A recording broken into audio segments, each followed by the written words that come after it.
Avec le temps va, tout s'en va, chantait Léo Ferré.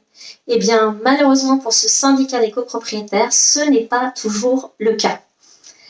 Je vous raconte cette semaine l'histoire d'un syndicat des copropriétaires qui s'aperçoit que la résidence qui lui a été livrée est affectée de désordres. Ces désordres sont de deux natures. D'une part, l'absence d'écran sous toiture et d'autre part, l'absence de raccordement des évents.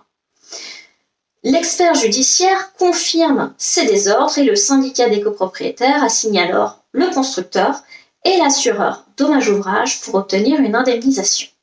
L'assureur dommage-ouvrage, c'est celui qui préfinance les travaux de reprise des désordres qui rendent l'ouvrage impropre à sa destination ou qui compromettent sa solidité.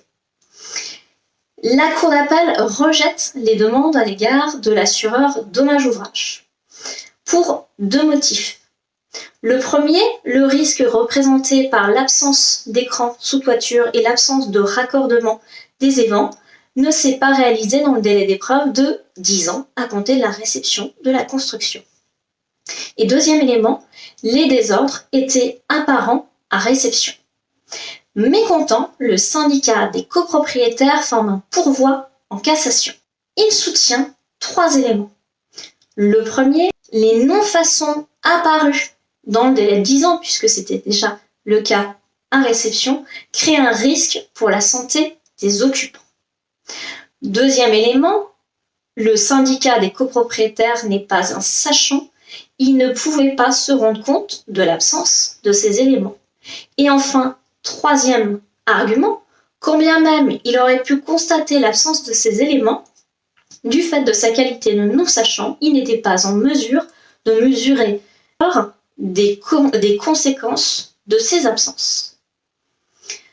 À votre avis, a-t-il obtenu gain de cause ? La réponse est oui et non. La Cour de cassation, dans cet arrêt du 11 mai 2022, approuve la Cour d'appel s'agissant de l'écran sous toiture.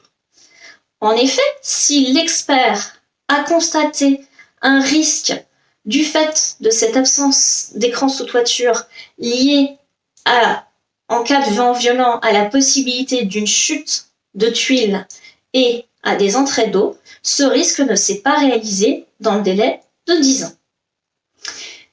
En revanche, la Cour de cassation désapprouve la Cour d'appel s'agissant de l'absence de raccordement des évents. La Cour d'appel a fait en effet constater des odeurs nauséabondes. Les odeurs nauséabondes provoquent un danger pour la santé des occupants, ce qui rend l'immeuble impropre à sa destination. Ensuite, la Cour de cassation reproche à la Cour d'appel de ne pas avoir vérifié si ces odeurs nauséabondes existaient avant ou pas la réception de l'immeuble. N'existaient pas à la date de la réception. Dans ce cas-là, il ne peut pas y avoir de notion de désordre apparent. En clair, et sous réserve de l'appréciation de la Cour d'appel de renvoi, le syndicat des copropriétaires devrait pouvoir obtenir la garantie de l'assureur s'agissant de l'absence de raccordement des évents, mais pas s'agissant de l'absence d'écran sous toiture. Si cette vidéo vous a plu, vous pouvez la commenter, la liker ou la partager, ça me fera très plaisir. Quant à moi, je vous dis à la semaine prochaine pour une toute autre thématique.